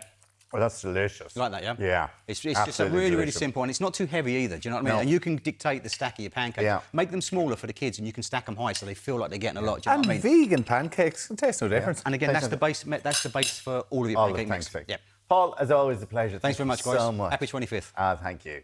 Now, still to you, man. come on Ireland AM this morning, Kym Marsh looks back on her Coronation Street days and tells us whether making a return to the cobbles would ever be on the cards. And Mayo's mullet master shares how his hair has won him fame across all of Europe. That's still to come here in Ireland. See you in a few minutes.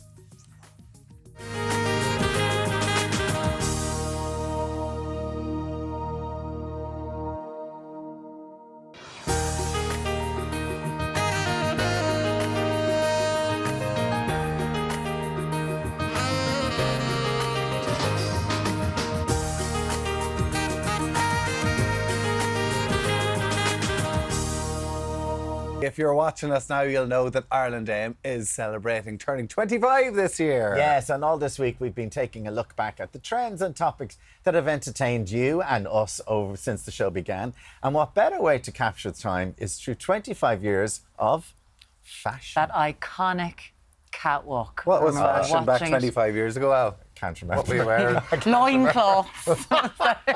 Blonde in your hair. Yeah. Back then.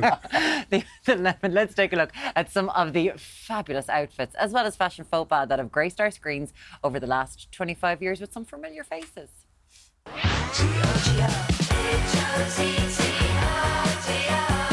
Cast an eye on this morning's lingerie.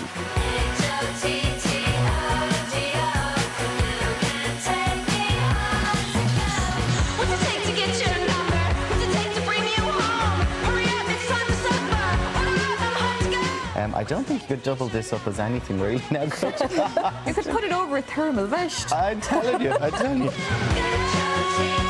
Glenda is here now, high glam evening wear with a hint of St. Patrick's Day. Pip is back with us, and this is Bedazzled. Vogue is here, and this is Raspberry Rules. Top tights tits. Oh, tips, sorry. Sorry. I'm obsessed with this ears over shoulders. Posture. Oh, and last. Wow. Get out. Tips, Alan. Tips.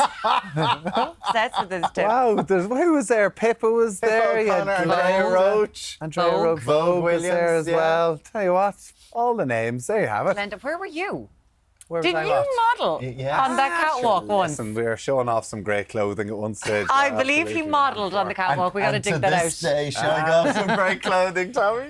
Yes, there you have it. A great 25 years of Ireland AM and its fashion. Always my favourite segment. Tommy goes, we don't do any lingerie anymore. We don't. What's that do we? about? We don't. That'll get the viewers up. Anyway, to celebrate, Deric's catching up with none other than Ireland AM's own veteran stylist, Celia. she might like that. Bring the lingerie Celia back. was there. Celia Holman-Lee, over to you, Deric. Yes, good morning, guys. Welcome down here to day 2 of the Ploughing in Ratheniska. In County Laois. And look who popped by the Zurich Insurance Sense. It's the one and only the Queen of Posture, Celia Holman. Thank you. Celia, you were there in the VT. Posture. I know. I go on and on about it. But you know, you can't have style looking good on you if you have bad posture. Besides everything else, it's very healthy for one's body as well to have a good bit of posture. You know, if the clothes don't hang good on your body, that they don't look well. You know, you throw yourself over, and what happens with that is everything goes down. You keep yourself back and up and shoulders down, and everything looks fabulous. Look, everyone has just automatically standing with their shoulders back and down, the chin up as and well. anything that's around here, you know, don't worry about it. Just tuck it in and stand up straight. Absolutely. Now, you have been with the show since day dot. Fado. I have, I yes. mean, it's been an incredible journey for you. It really. was an amazing journey. I won the first VIP Style Awards, and Alan Hughes happened to be in the audience and just barely knew him. And he said, "Would you mind hopping over to us in Ballymount and have a chat?" And I said, "Jesus, where am I going? Where is this?" And anyway, arrived, and that was it. Mark Cagney interviewed me, and that was great fun because Mark wouldn't be that interested in fashion, but chatted away about everything. But you and Mark developed a beautiful relationship over the years. I love him. Yeah. No, he was amazing. But as time went on, about 3 weeks later, then I had a call from Debbie O'Donnell and asked me to come back on. So I was with you for nearly 19 years, 18 years I was with you. And Debbie, of course, our former exec producer. Yes. I mean, how has style changed over the last 2 decades, Celia? Well, it always changed, but one needs to think sometimes if you look back to look forward, you'll find the pieces. Takes, for instance, what I'm wearing. How long is a blazer out there? I mean, go back. And it's fashion trends within a shape that work. For instance, this is double-breasted. You know, I see them this season, they're big, baggy, big shoulders on them. I see the blazers with tight trousers. I see them with wide. You know, and that kind of thing. If you just watch the fashion, you'll always find that there is a style there that you've seen before. But besides that, make sure if you are shopping that whatever you buy, don't go on the trend, go on your body shape. Yes, and this was the tip you were telling me earlier, because you said, Deric, you've got to embrace the body shape you're blessed with. Love it, go with it and dress that. And when you dress your body, then that's it, that's the secret. And shape in your body is everything for you, not necessarily you can be 10 up to size 32. It doesn't matter, you know, it doesn't matter. Just dress the body you have. Find the pieces that are out there, you know, and if you find, you know, you don't like the styles, find the colour that's current. If you don't like the baggy trousers, try something that tabs in at the leg and a bit of width in there. Just look around. It's not easy, yes, dress for your shape, but people think, it's easy. I'll hear what you're saying, Celia. But you've got to take the time. You've got to look after yourself, your body. And when you're shopping, to look after, you know, look at clothes that you know are going to work on your body shape. And that's the secret. You're loving it down here at the Ploughing. Oh, sure, God. We have shows on all day. We have another show now at 11:30. So I'm loving that. All right. I love the way she flicks the hair back and forth. There we have it. It's Miss Posture herself, Celia Homalee. Give her a big cheer. From everyone here in Ratheniska Laois, back to studio. Right, chin up, shoulders down. Legend. Come on, everybody. Yeah, posture. Absolutely. Oh, we love Celia. So good. Thank you so much, Deric, and it's lovely to see Celia today. But coming up after the break, we're going back to Deric because this is what you want to see. He's going to be hanging tough with some sporting stars. Yes, he's going to be joined by Davy Fitz and former Irish rugby player Mike Ross. They are going to be putting them through their places. You don't want to miss it. Come back to us in a few minutes.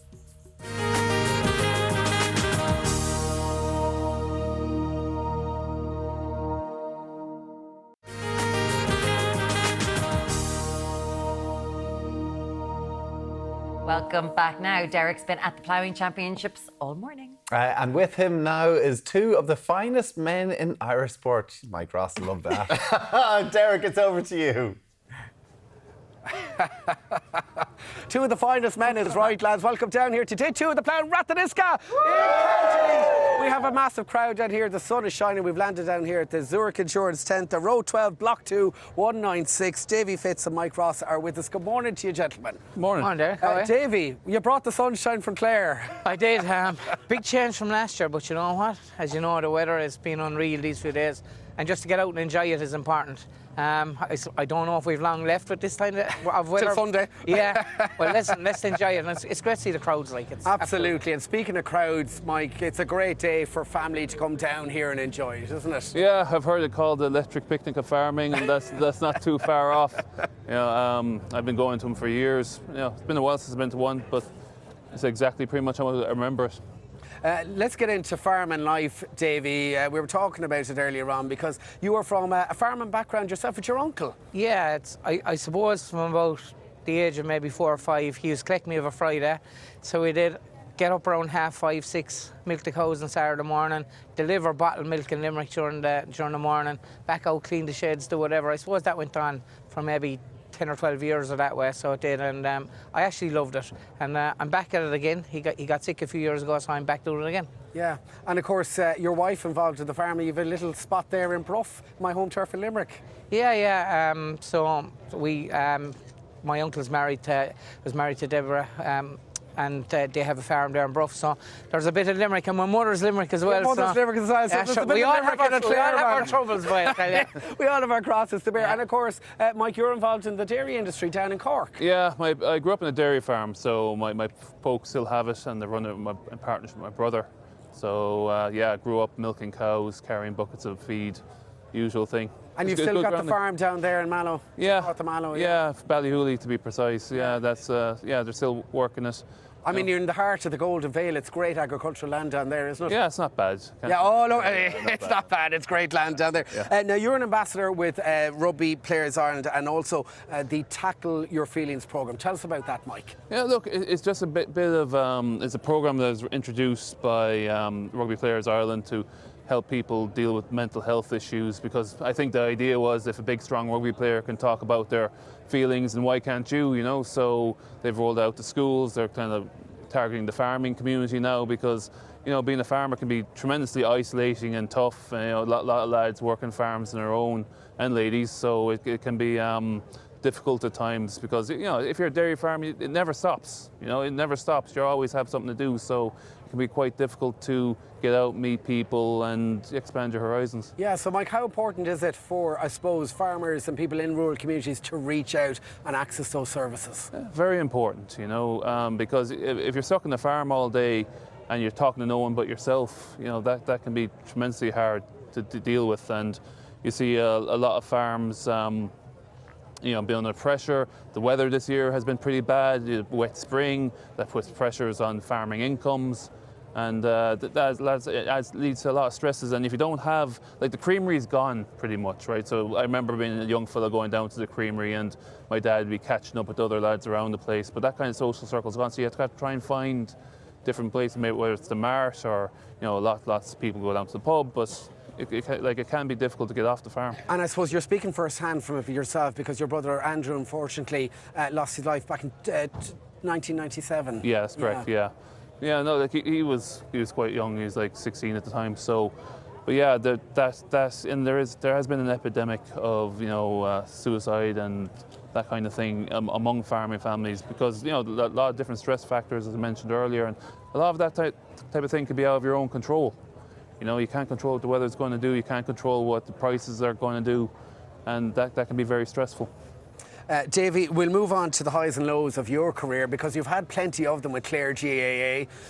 You've closed the door on Waterford, and you're up to County Antrim. Yeah, I probably didn't expect to be going up there, but it is, you know, it's another chapter, and it's an exciting chapter, one I'm looking forward to, and like, you never know what any day brings in the GA, I'll tell you.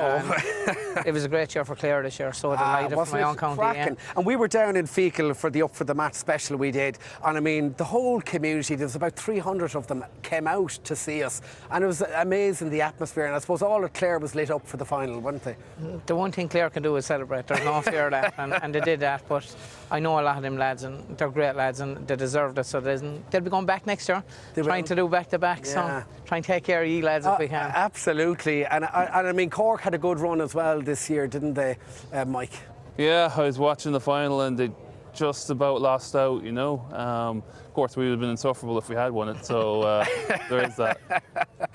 Davy, back up to Antrim, because you must know the roads pretty well now, up and down the country. What's your schedule like over the coming months, especially coming into winter now? It's going to be pretty tricky, pretty difficult. Well, I think there's a change this year. I think we're not back training until into December sometime, as far as I know, so you won't be starting back till December. You'll get probably 2.5 weeks before Christmas, then off for Christmas, and then you'll have probably 3.5 weeks to get ready for the National League. Like, with the split season, Deric, it's different. Like, so you have X amount of months, and it's good that the players are getting probably that small bit more of a breather. I think that's important as well, that they get a small bit of time off.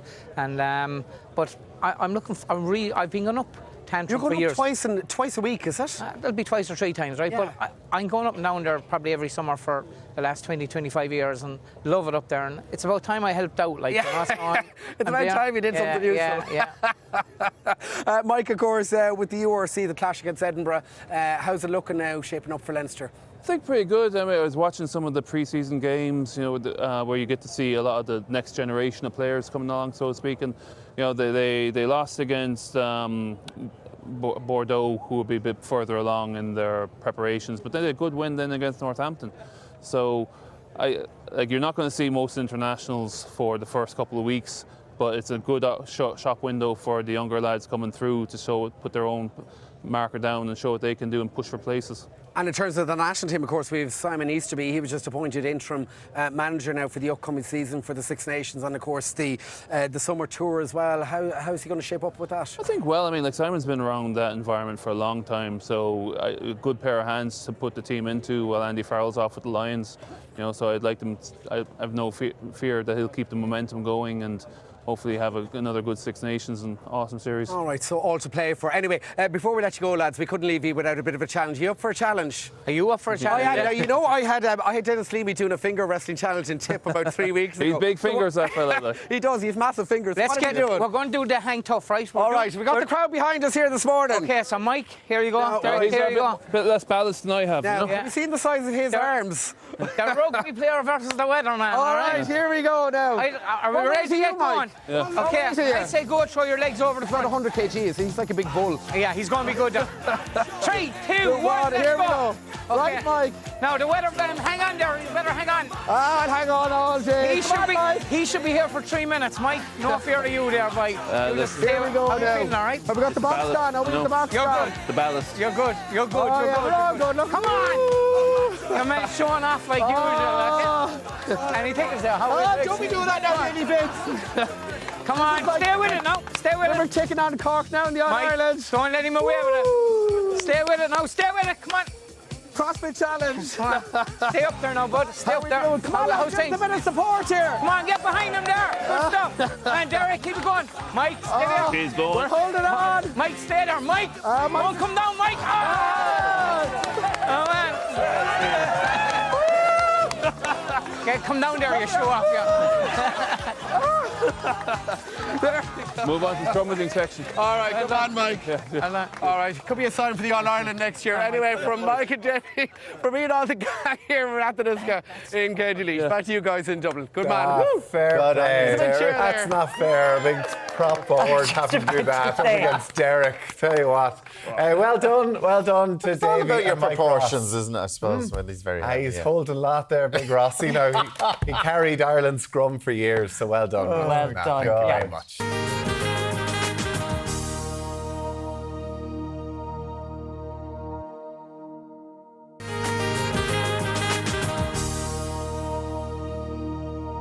Thanks for staying with us. Now, our next guest has been everything from a singer in a pop band to a mainstay on one of Britain's most beloved soap operas. And now she's treading the boards at Dublin's Gaiety Theatre. It is lovely to have Kym Marsh here this morning. Good morning, darling. Good morning. We're going to do that thing first, where we look back at your life. Is that okay? Okay, Let's that's fine. take a look at Kym doing her stuff. Every day, every night, feel my shadows with light. When I feel all alone, your heart is my home. But it was nothing to do with you, Debs. Me and Mum just... We just didn't get on. You know that. The only reason you're doing any of this is because you're jealous of me and Steve. Oh, what would I want with a paunchy cab driver when I've got something much more tasty in my bed? You skin. Ow! Ow!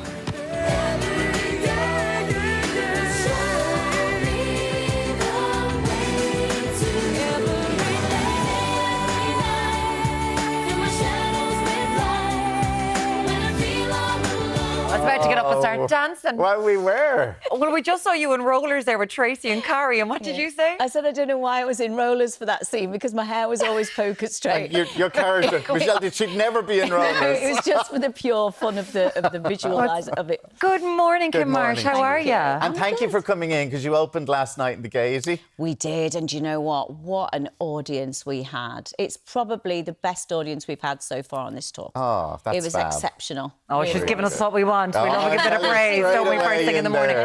But I suppose we saw there when we first saw you, and I think so many people obsessed with pop stars, and now because it's on YouTube and everything, people are watching it again. Like, I was talking to mates of mine who are like 20 years younger going, oh my God, it was mad what they did Yeah. at reality TV back then, because it was a different planet. Yeah, and obviously because Pop Stars was the first one. Yeah. It never happened before. So actually when I auditioned, I didn't know what I was auditioning for in the first place. So we knew they were looking for a band, but we didn't know anything about the show or the format. And we were very much the guinea pigs of, you know, that was the beginning of the whole empire as it became. And because it launched you, I mean, straight into the #1 singles tour. I mean, what was it like then back then? Because as you said, you didn't really know what you're going, like everybody who auditions for American Idol now or Britain's Got Talent or whatever like that know what they're getting into. Yeah. But like to be taken from an unknown like that and to be thrust into the limelight, what was it like for you? Was it a bit unsettling or were you thriving on it? No, it definitely was. I mean, I was a single mum of 2 young children then. You know, nobody knew me from Adam. You know, and I had just been this young girl who'd wanted to be a singer or, you know, in the entertainment industry for so long, and couldn't get, you know, a foot in the door. To all of a sudden walking down the street and everyone pointing at me and going, "That's Kym." It was very, very odd, and I think because we were the first of its kind. Nobody knew how it was going to go. Yeah. So the record companies, the production company, you know, nobody knew. So everyone was playing very much a guessing game with us. And then it turned into this roller coaster because you have put it into this amazing career, which an awful lot of people find hard to do with reality TV now, to turn it into this career. But it did make your life tabloid fodder. And it is to this day, sidebar shame or whatever it is. And that's been for you for a couple of decades now. Yeah. How do you find that side of it and navigating that? I mean, I'm used to it now. Yeah. Which is a horrible thing to say, actually, because, you know, sometimes you don't want your life to be splashed across a newspaper. But unfortunately, it kind of comes with the job. Yeah. And if I didn't love my job as much as I love my job, I probably wouldn't be able to go with that. Yeah. I suppose with now, though, when you're entering these things, there is a duty of care from producers and things like that. I think they've learned, haven't they, over the years? Yeah, it's very different now. I think, they have learned, you know, by things that have gone by. And unfortunately, we have seen bad things happen, which has brought that to the forefront. So I do think now there is much more of a duty of care and, you know, and people are more aware of it. And actually, I think tabloids are a lot better behaved these days than they used to be. Than they have to be. Yeah. You then, next thing, I remember the news. Kym Marsh is going to be in Coronation Street. And I was like, what? What's going on here? Yeah. You were just talking about it. You ended up in Coronation Street as Michelle Carter for 13 years. I did. It was supposed to be 4 episodes. So I went in as what they call a visiting artist. Yeah. So when you're a visiting artist, you generally only have a first name. You don't have a surname. Right. You know you've made it when you've got a surname. So literally, I went up for 4 episodes, and and I didn't have a clue that there was a possibility they may bring her back.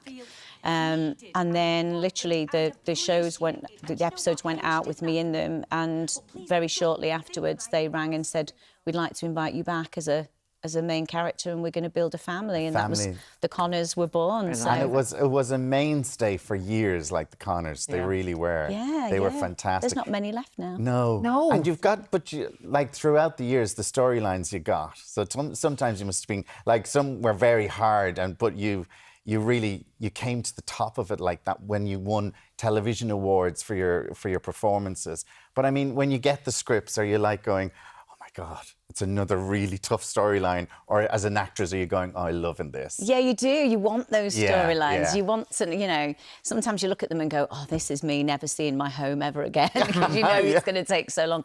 Or, you know it's going to be emotionally draining or whatever that is. To be honest, they're the kind of storylines that you want, you know, rather than just saying £3.50, please. Which I did a lot as well. Oh, my God, you said it so well. Remember when drinks were £3.50? Unbelievable. You moved on Waterloo Road, another kind of iconic British show that you're in as well. And there was a storyline on that where you lost your mum in it. And sadly, this year, like this is going out, your dad passed away. Yeah. How are you doing? Because that's a lot to take on. Yeah, I mean, we knew Dad passed away in January. We weren't aware of how long we had Dad for, but he'd been diagnosed. It was almost 3 years when he passed away, and we knew that he was incurable at that point. So actually, when I did shoot the storyline for Waterloo Road, my dad was still with us, but he was very unwell at that time. So, and it is quite tough when you're doing things like that because you are, in a way, drawing on your own feelings and your own emotions, experience. It's just being able to kind of put that away and go, well, that's not actually the reality. And of course, very shortly after my dad did pass away, but Waterloo Road and everybody there were very, very supportive and did make sure that I was very well looked after and everything. But my dad would have loved Dalmatians. Yeah, because you were saying that this show and being in the show has helped the grieving process for you because you're working, you're out, you're surrounded by people. Yeah, because there was a point where, you know, very shortly after he passed away, and I'd been offered the part of Cruella, and you know, and I said to my mum, you know, I don't know if I should take this job. I know, look at you, it's crazy. Look at her. I know. And I really wasn't sure whether to take the job because it's a tour and it was being away from my mum, who finds herself on her own after, you know, 60 years together. And it's, you know, and you just think, is it the right time? And my mum said, now, what would your dad tell you to do? I was like, well, my dad would tell me to do it. And because he would have been here, and he loved Dublin, by the way. Except every time we brought him here, he got drunk. Kind of expect when it comes when you land at the airport. When you're looking at the show, this just looks great. Tell us about it. Tell us about it. I mean, your costumes alone. Yeah, I mean, the costumes are, I mean, they're brilliant, but they're so hot and heavy, but they are brilliant. It is a fantastic show. I mean, of course, I'm going to say that in a minute, but it is a wonderful, wonderful show. And, you know, the amount of friends and family and people that I speak to, or, you know, people at stage door when they come and see us afterwards and they've watched it, you know. It is such a feel-good show. It's full of emotion and full of heart, and it's got some fantastic songs that you won't be able to get out of your head, you know, and there's drama, obviously, in my character, and a lot of comedy. What I've loved the most about playing Cruella is she is this iconic villain. And of course, she's insane. She wants to make coats out of puppy skin. Yeah, exactly. But she's so funny. But yeah, honestly, come and see it because you will not be disappointed. It's such a great show. And you were saying the puppeteering there, they're just amazing. They are magnificent. I have an easy job. You know, I have an easy job. When I watch the puppeteers and I watch what they do, they're acting, they're singing, and they're working puppets. It's absolutely incredible. And if anyone sees Kym on the street, just say, how are you, Patricia? Because Jacob, her makeup artist, has named her wig Patricia. Not Pat. Patricia. Never Pat. And there's a lot of Patricias in Ireland. There we go. So Kym is starring as Cruella de Vil in 101 Dalmatians. It's in the Gaiety Theatre in Dublin until the 21st of September. You can find tickets this Saturday, so you better get in quick. Yes. Kym Marsh, thank you so much for joining us. We're so sorry for your loss, but thank you. Thank you very much. Appreciate it. Now, after the break, we're going to talk to a man speaking of wigs, behind Ireland's best mullet. It's class. Genuinely, it's so class. Stay with us.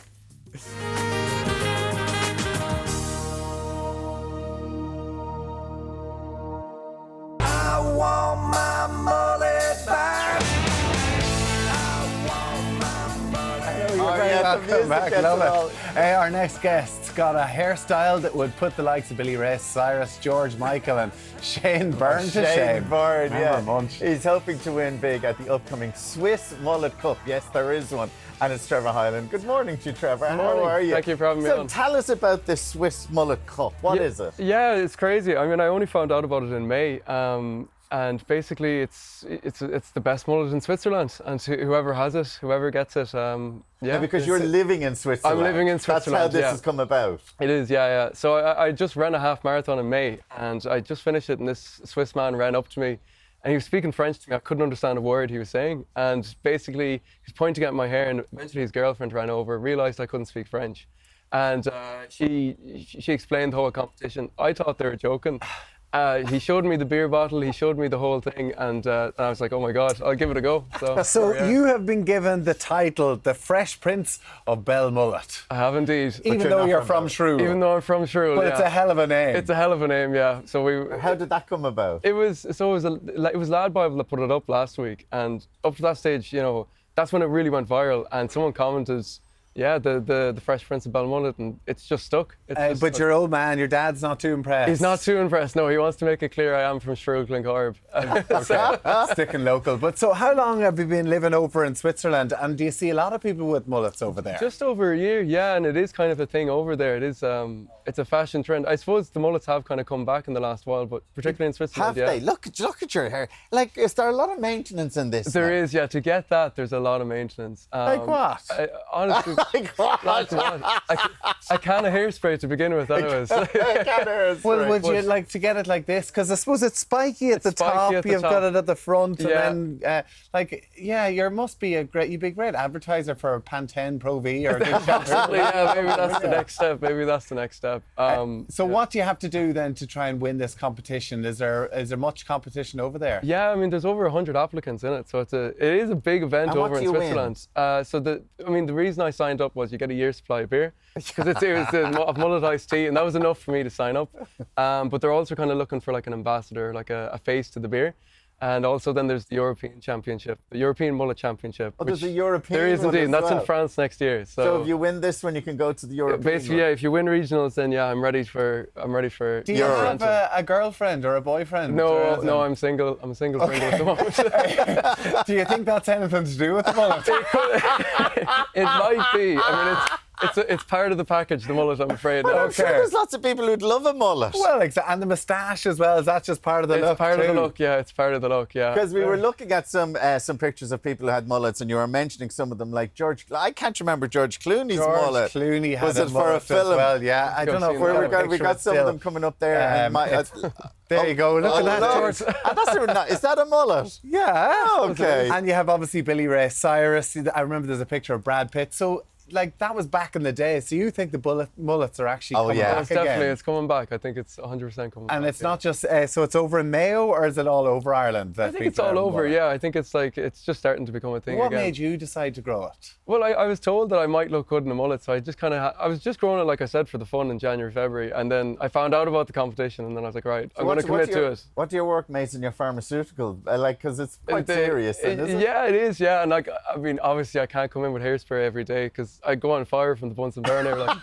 But yeah, no, they just all think it's hilarious. They think it's just a good laugh. Now, people have to vote for you, because this is how you win, isn't it? Yeah, 100%. So how do people vote for you now? If they're watching in this morning and they want to give you an L vote, so you could win a year's supply of beer. Fresh Prince of Bell. Yeah. What do they do? So unfortunately the website isn't French, but if you look up the Swiss Mullet Cup and click in through, you'll find it. Or you can look up my Instagram, The One Highlander.